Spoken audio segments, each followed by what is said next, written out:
Hey, paisans, the time has come. On the air since 2009, the independently produced, non-FCC compliant champ of video game talk podcasting. Here comes Tiger Claw Radio.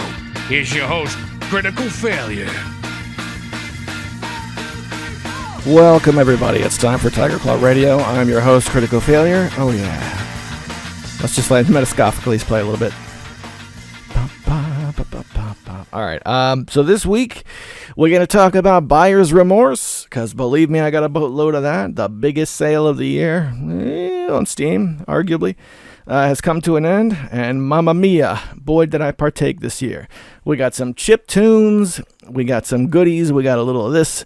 We got a little of that. It's going to be a really good episode. So let's start things off with the top 40 that we've been counting down the past couple months.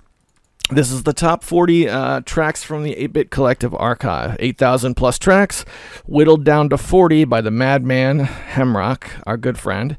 So let's see what's next on that list. Ah, yes. Number 31. This is Chickens going peck, peck, peck from Ben Landis. You're listening to Tiger Claw Radio. More when we come back.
That very lighthearted track, very, very much golly,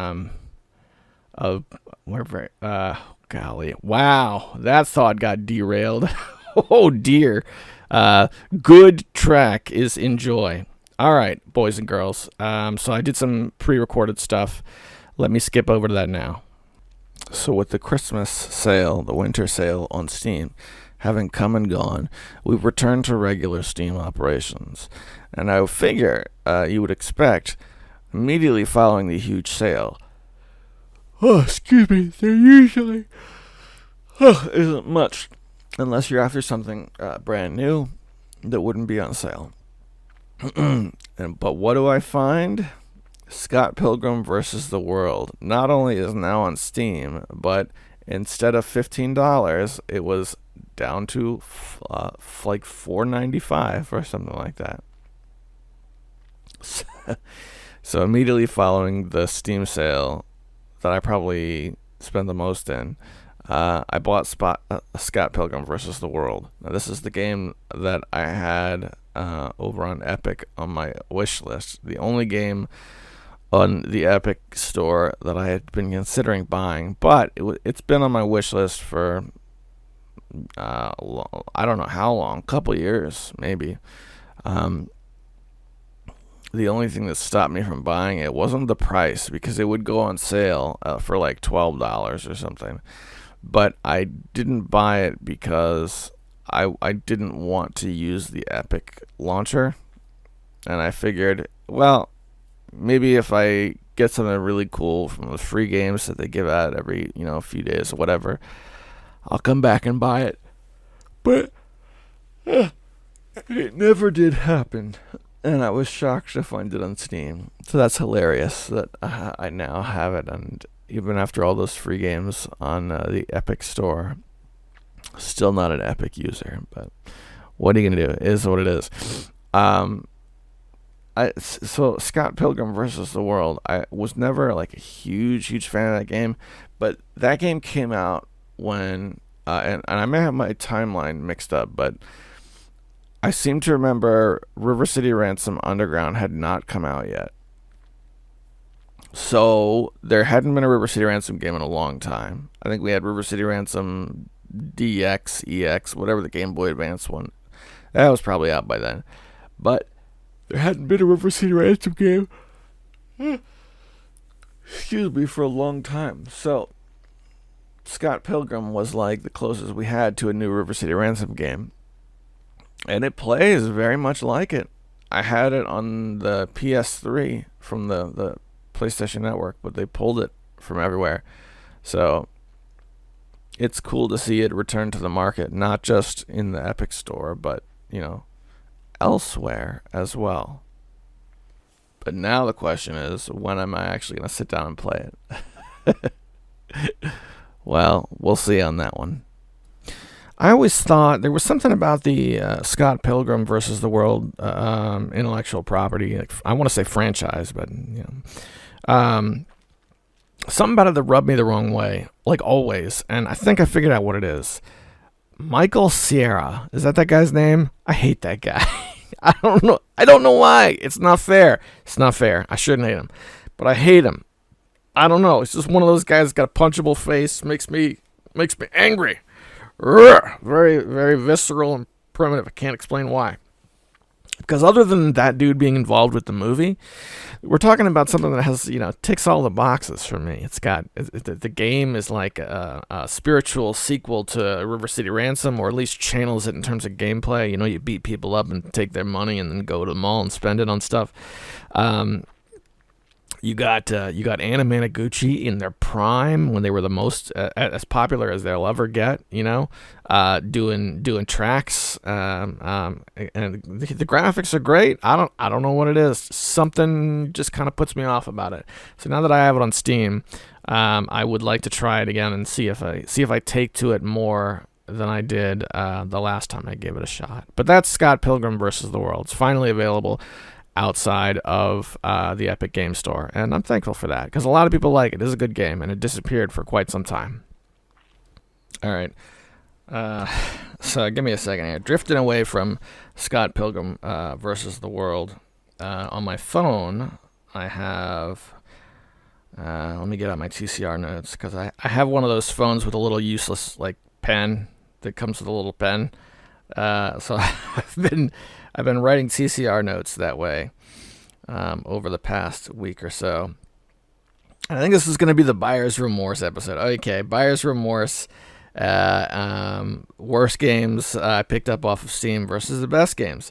Right, so the Steam winter sale, right? This was as far as how good a sale it was, how bad a sale it was, this is the sale I probably bought the most of any sale I've ever done. Now, mind you, I've been on Steam for 12 years, 13 years, it's been a long time.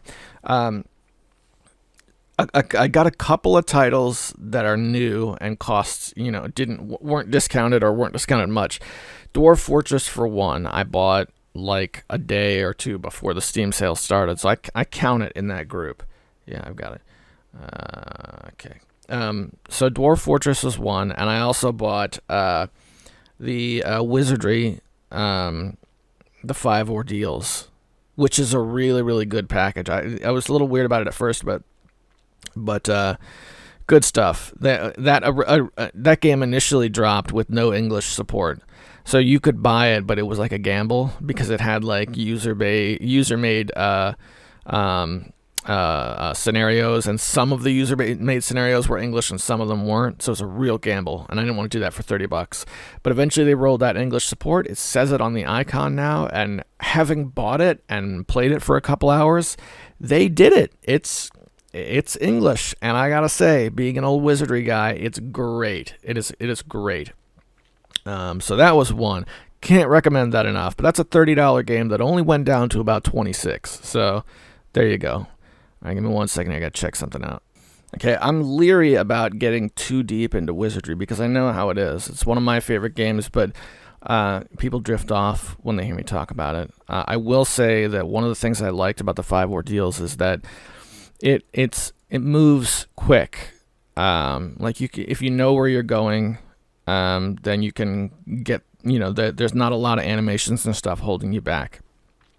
This is something that they learned from the PlayStation 2 game, which the PlayStation 2 Wizardry was a cool looking game. Oh my gosh, but so slow. And so this is, they fixed that. It's great. Another thing I like about it is I've only played a couple of different scenarios, but each different scenario isn't just a different map, which is what I thought it was going to be. But they can change some of the balance things. Like, for example, every Wizardry game, there's always like a set party that you really should use. There's a winning choice when it comes to setting the game up, and because you can mess with the balance issues, you have some, there's some play there. You might not know what that winning, party makeup is right out of the gate. For example, the way Wizardry is set up, you have 6 people, and only the first 3 can use melee, right? Because it's 3 in the front, 3 in the back. So typically, you want a fighter and a fighter, and then the third guy would be a cleric or a priest, because that's somebody who can heal but can also fight. Well, one of the things they do in the first scenario is the weapons for the priest are not available right away in the town. You got to find them in the dungeon. So because of that, it's not necessarily a good idea to put the priest in the first line. You might have to change it up and then change your lineup halfway through. And that sort of, okay, now I have to change my thinking a little bit, as opposed to just let's grind and go through the maze, I think were really impressive to me. I'll also say that the difficulty curve, oh mama, it's different based on the scenario you play, but just playing the pack-in one that comes locked and loaded, oh mama, the difficulty is there. My party has been wiped several times. And traditionally in Wizardry, if you have a character that dies and you make it back to the castle, you can bring them back to life at the temple for a price. But there's always a little risk involved in doing that. I don't know what the percentage chance is, but it's most likely you'll bring them back to life. The more times you do it, the more expensive it is, and the more chance there is of failure. Well, most of the time it fails for me in this game. They're dead, and if you try and bring them back, they turn to ash, and it's like 10 times as expensive. And if you try and bring them back from ash and it fails again, they're lost, and you can't bring them back. So I've only put in, how long did I put in that game? I want to see exactly. Wizardry, and the 5 Ordeals, 2.6 hours, and I've already lost 2 characters that way, which is. You compare that to Wizardry 5 on the Super Nintendo, and that's out of this world. That's enormously high. But that's enough about Wizardry. Let's just say this. It is exactly what you think it is. You ever seen what screenshots of Wizardry? That's what this game is. It's very, very much let's play the old school Wizardry. It even has like art from the old games, like kind of touched up, and it's good. It's good stuff. I like it. All right, give me a second here. That probably is my favorite of the games that I picked up. Now, my least favorite, no, I won't say least favorite, but Buyer's Remorse. I bought a lot of garbage games, but I bought them knowing they were going to be garbage games, okay? For example, one of the transactions I made from the sales was like I bought a bunch of casino games, right? I like playing cards. That's a thing I like. So I got some poker, some like video poker games and stuff like. I knew those were all going to be garbage. So it was okay when some of them were garbage, because like 50 cents, you get a little video poker game. It's really bad, whatever. It's fine. I got no problem with that. I didn't seek refunds because like, wow, just, I knew it was what I thought it was. So I don't feel like I got ripped off. But Resident Evil 3, the remake, is one that I was pretty disappointed in. And not for the reasons I think most people were, because the story I knew was going to be significantly shorter and not as good as Resident Evil 2 remake. And so far that has been the case. I didn't play it to completion, but I can tell you it's a heck of a lot more linear. But one of the selling factors for me for that game was the multiplayer game that comes packaged with it. Right? It actually shows up in your Steam library as 2 separate games. Give me 1 second here. I want to bring it up. Jamie, bring up Resident Evil. Sorry. Resident Evil Resistance.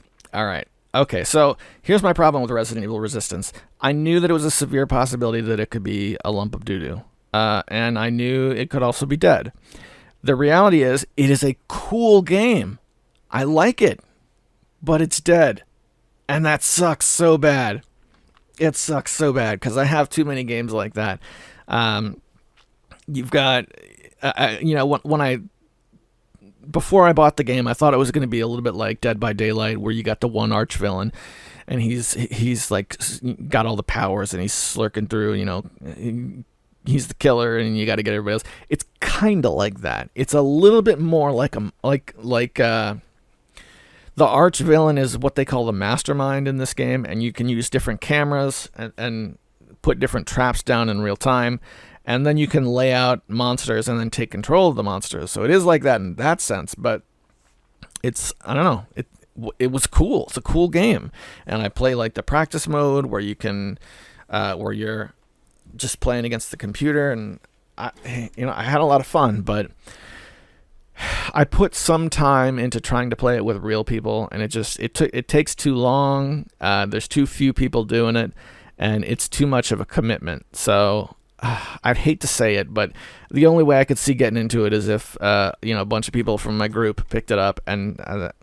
don't know if that's going to happen.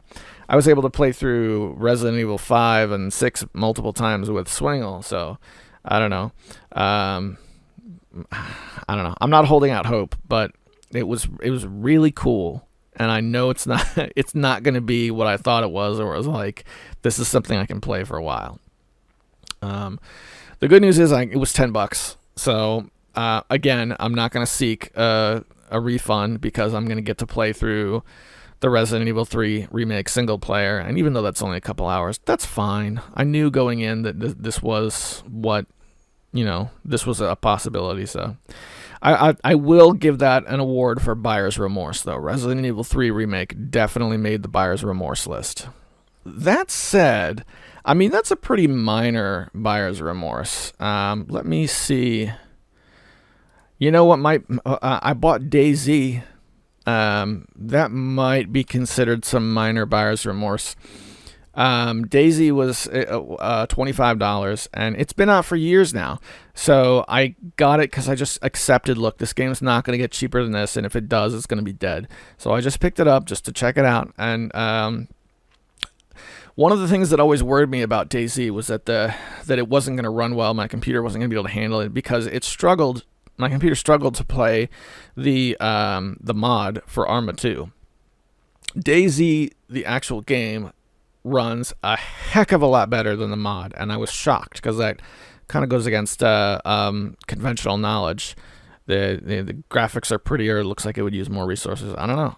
They optimized it. I don't know. I guess they did what they took care of it. That was really cool. But then when I started playing it, I don't know. I just I guess I'm over DayZ. Like I was over it like years ago. I just really wanted to get it. So That's pretty heavy buyer's remorse, but I don't think that's similarly. Okay, put it this way: that one is on me. It's not on DayZ. I will say that playing the game, it is what I thought it was going to be in terms of like what you get when you buy it.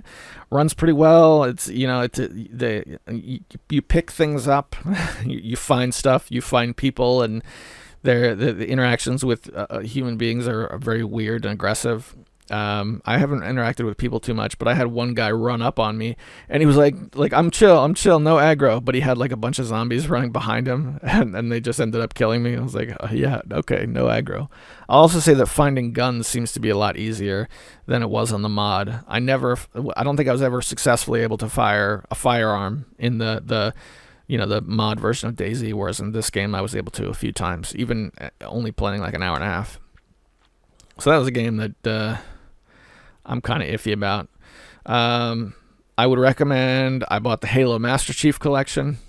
I put 4 hours into that in a very, very, very short amount of time.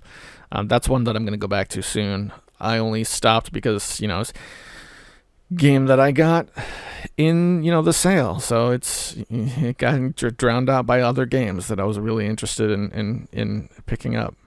Couple of games I got that I haven't had the chance to try yet. Namco Museum Archives Volume 2.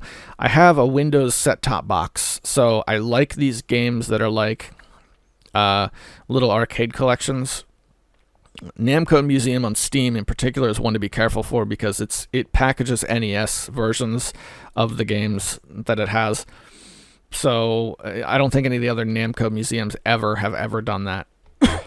Not a big deal, but you should know that going in. Archives Volume 2 in particular had, what's the tank game that I liked so much? It was a Famicom tank game that we never got on the NES in America. I'm going to look at the list and get it for you because I never remember what it's called. Battle City, that was it. Galaga, Battle City, Pac-Land, Dig Dug 2, Super Xavius, Mappy Land, Legacy of the Wizard, Rolling Thunder, Dragon Blaster 2, Mendel Palace, and Gapless. I got it for Battle City. Legacy of the Wizard is also a really cool game, but I have that on my actual NES. Like I've got the cart of that game. So that wouldn't have been a seller for me. So those are going to be the two that I'm going to play. That was $5. I feel like I did okay on that one. I'm looking through like my favorites list, and there are games that I bought that didn't make the favorite. Like they just got folded into bacon in my 2,000 games. So now I have to actually go into my account and see what's there. Hang on with me, boys and girls. We're going to go into my account and see what's there. View my profile, account details. I want to see my purchases. Doodly-doo. View purchase history. My littlest boy is 3 years old, and he's talking a little bit, but not like all of his thoughts don't just come out with words like an average person does because he's really little. But he knows how to say, "Don't sing, Dad." Let's see. Got into sports management games, so I bought a lot of weird sports management, but I wouldn't call those buyer's remorse. Like Motorsport Manager for, what was it, $2 or something like that. That's, I'll play it for 30 seconds maybe, and it'll just go away. That's fine. I finally bought Spore after all these years. Spore was a game that was on my get list for like a decade plus, and that's one that like I fully accept is gonna just sink into my collection, and I might not even ever install it, and that's okay.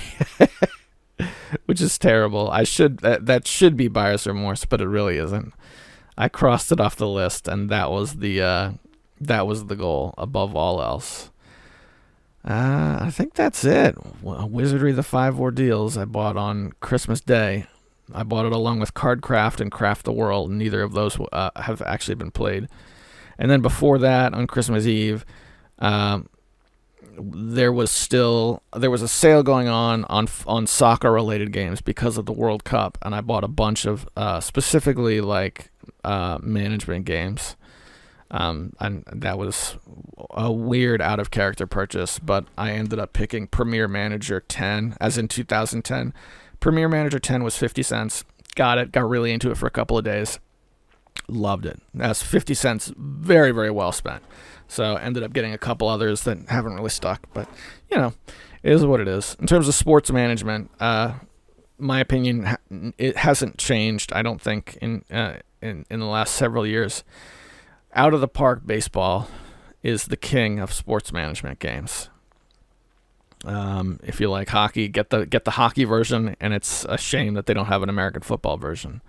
Out of the park baseball is it. It's the start and finish of sports management games. Now, it's the same game every year, so maybe go to a key site and get an old one. I don't know, but there you go. Until I play an official football manager game, like in soccer, European football, then because I know those are mega popular. Out of the park baseball remains the king.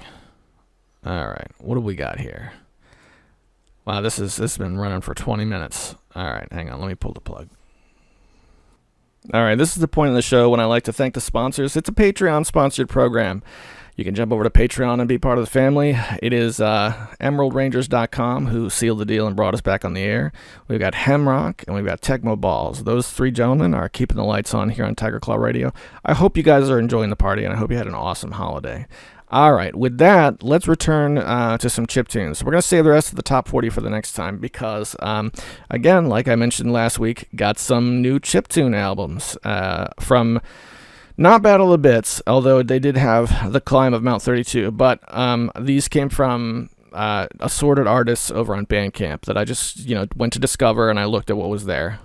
So this next one was from Imeden, Imeden.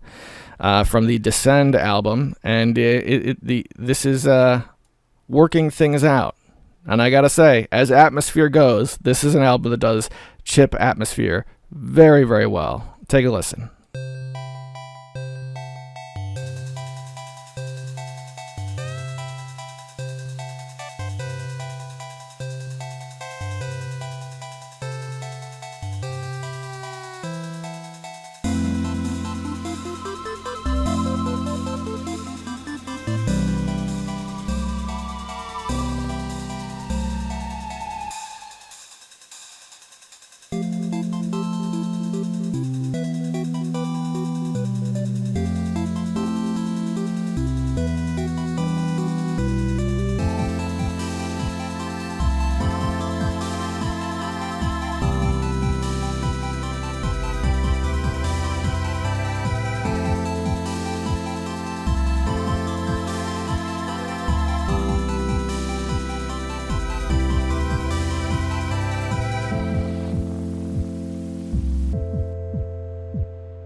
Oh boy. Back again in the studio. You're listening to Tiger Claw Radio, boys and girls. It's Monday. It's a beautiful day outside here in Maryland. Let's talk some video games. It's time for the fail bag.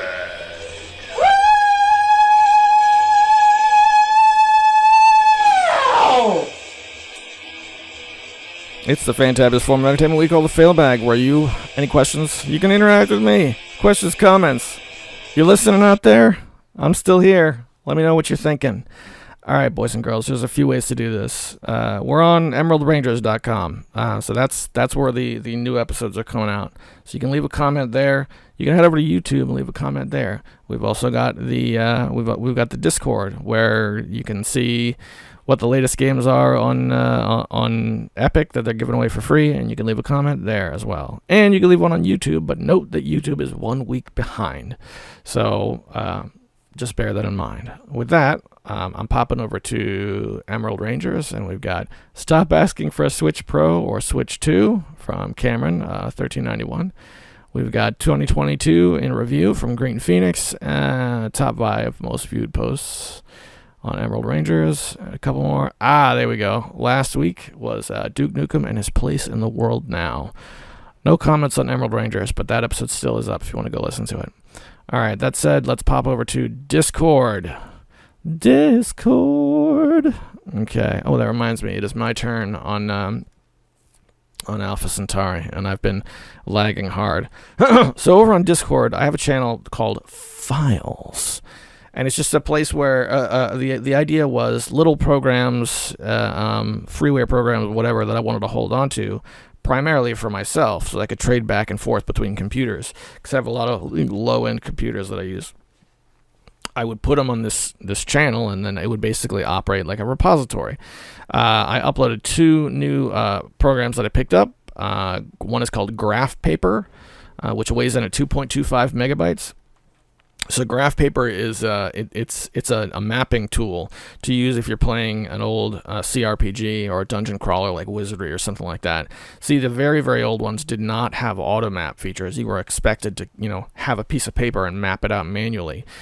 Some people still like to do that because that's where the fun was, and those old games was exploring. You could die, and your parties could be wiped, you could lose everything, but because you were able to add to your map, it was a success. So there's a tool out called Grid Cartographer, which you can use. That's really awesome. The problem is it is now $50 for Grid Cartographer, and it used to be free. Or at least there used to be a version for free. So this program, Graph Paper, does the same thing and is free. And the reason why I put it on here is because it's a Japanese program, and I really had to dig for that English version. So Graph Paper, go pick yourself up a copy. It's a nice little Windows program, very trim, very small. And then I also similarly have a program called Trizbort, which is a freeware program also for mapping, but more for text adventures. Now this one is used, I think it's intended to be used for by design, right? Like you map out your little map of a text adventure where the exits go, where the rooms are. Then there are options where you can export that into a program like Inform and actually build it into a game. But I like it because it, when I'm actually playing Zork, I can use that to maintain my own map manually and keep a digital version without having to use a walkthrough or something like that. Also a very, very small program. That one weighs in at 327.7 kilobytes. Very, very small.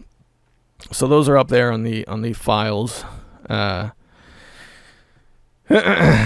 in Discord. And with that, let's pop over to the failbag one. Give me a second here. Yes. Hemrock, talking about MagFest, posted a picture. Now, did you actually go to this, Hemrock? I don't think so, right? But MagFest had these signs, it's at the Gaylord Hotel in the National Harbor, which is a big, big place. They got a nice big convention center. And based on the images, it looks like, hey, this event is this way, this event is this way. And at the bottom, there's a sign that says Kotaku's Journalistic Integrity 404. Just a tiny little jab, a tiny little, a little bump, wink, and nod. I'm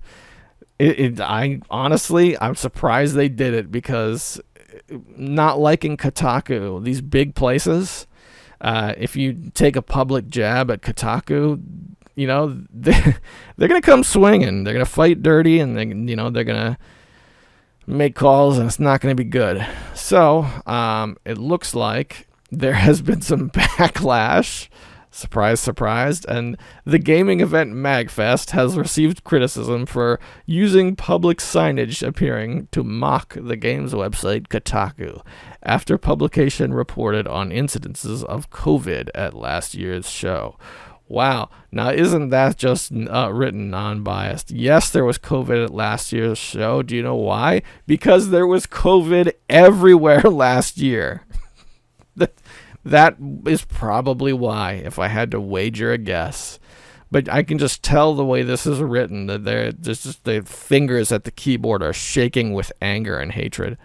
So I don't know. Even if you disagree with Magfest, with their view on Kotaku, if you're a huge Kotaku fan, I just think it's funny that they have drawn the ire of the gaming elites. So, we'll see what we can do. And by that, I mean totally forget this happened and not care at all.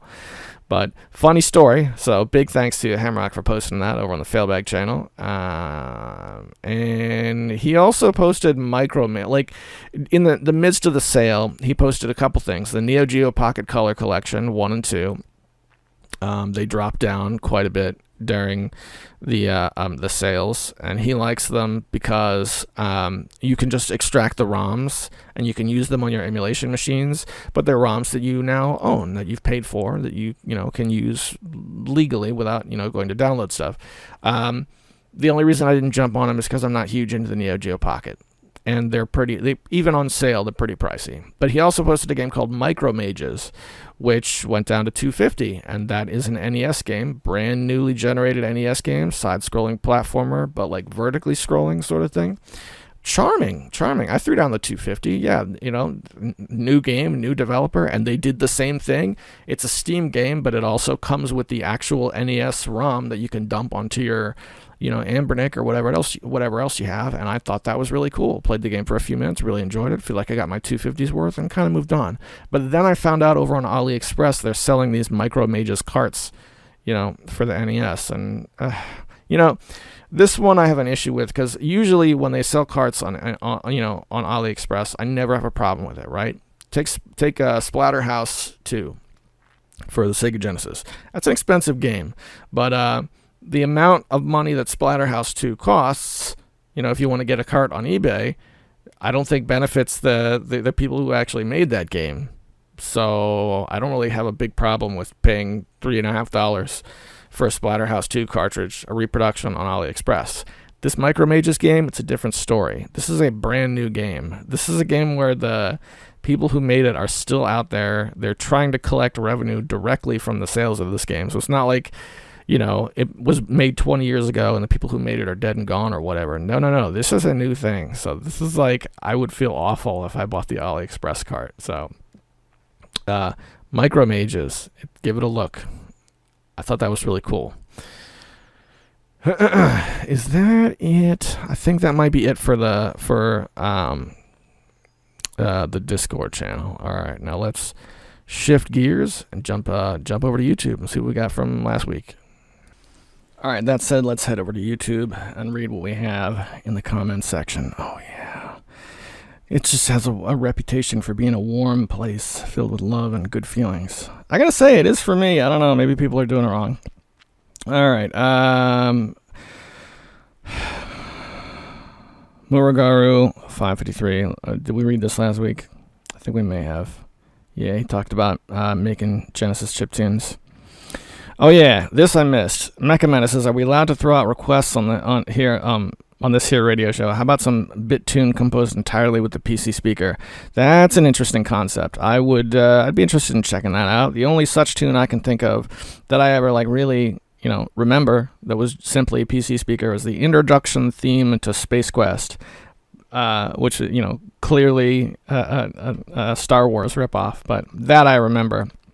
I'll have to do some checking out because I think that's an interesting idea, but I don't have anything handy.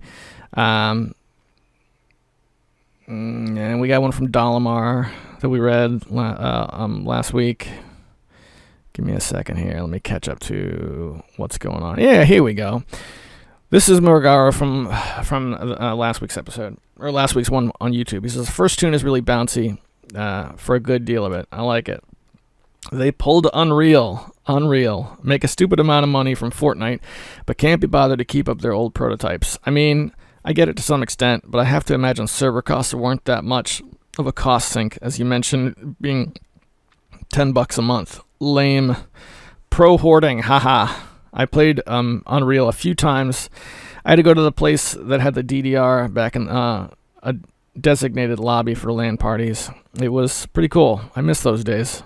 The second tune is comfy, like driving or taking a walk in the sunset right before it. Or the third song makes me want to rewatch Deadwood for the 100th time. Or a good old Western film. Yeah, Sierra Farrell does some good old style country Western. Good stuff. Listening on YouTube, I feel personally called out.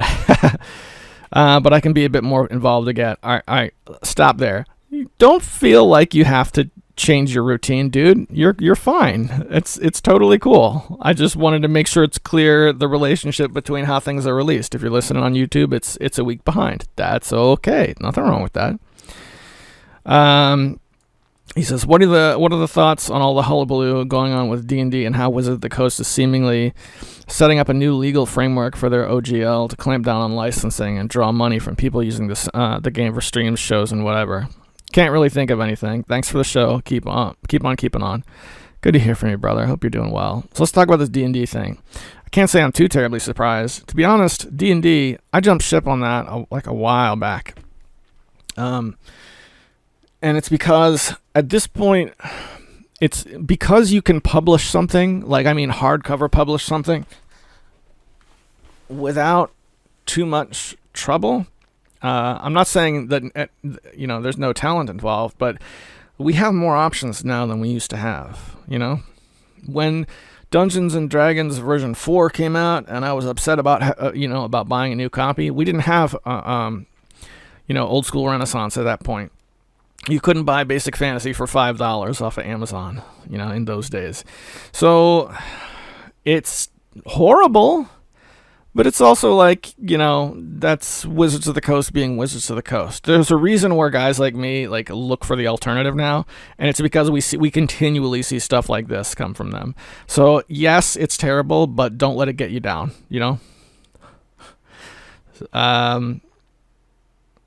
Yeah, did I cover everything? Talked about LAN parties. I didn't do much LAN parties back in the day, to be honest. We had an internet cafe near where I lived, but it didn't last long. And I remember going to that internet cafe when the original Counter-Strike was still the dominant version and playing local Counter-Strike with a bunch of people in the room, and that was amazing. But I only got to do that a couple times. Even looking back, it was $3.50 an hour or something. So to go with $20 and play all day, and get drinks and stuff, something I'd love to do now. Even with, even if it was just all the same games I have at home, to go and be there and be around other people, it's a shame it didn't stick around. But yeah, I'm glad you got to do that. Good for you, man. And I got a comment on the Quake Reaper bot mod video, which is weird because when I made that video, there was no remastered version. Quake got the best remaster any game has ever gotten. But before that, you had to use a mod if you wanted to play multiplayer against bots. And this guy says, I found a skin mod for bots on a fandom, but it has no download, sadly. I give the guy a thumbs up, but it's dude, at this point, just play the remaster of Quake. Just play the remaster. It's good. It's good. They did a good job. Pretty sure bots are integrated now. So that's really cool. And I think, is that everything? No. We got one more. Macamena says, I want to hear a loud pop noise after Kaiser's yell that initiated from the mail section. I imagine a sound akin to a party popper that blows confetti everywhere. You think that would be a grand mix? If I can get a hold of a WAV file, I'll stick it in there. Kaiser's, it's time for the fail bag was always he does the thing and then it plays the tune out, and that was kind of the format. But hey, let's have some fun with it. Shoot me a link to a good party popper WAV file, and we'll give it a try and see how it sounds. And with that, that's TCR for this week. I wanted it to run a little longer, but just ran out of time. Thank you very much for listening and spending some time hanging out, talking about some games and listening to some chiptunes and whatever it is that's going on in your life. I hope it goes well. I'm rooting for you. I'll see you next week.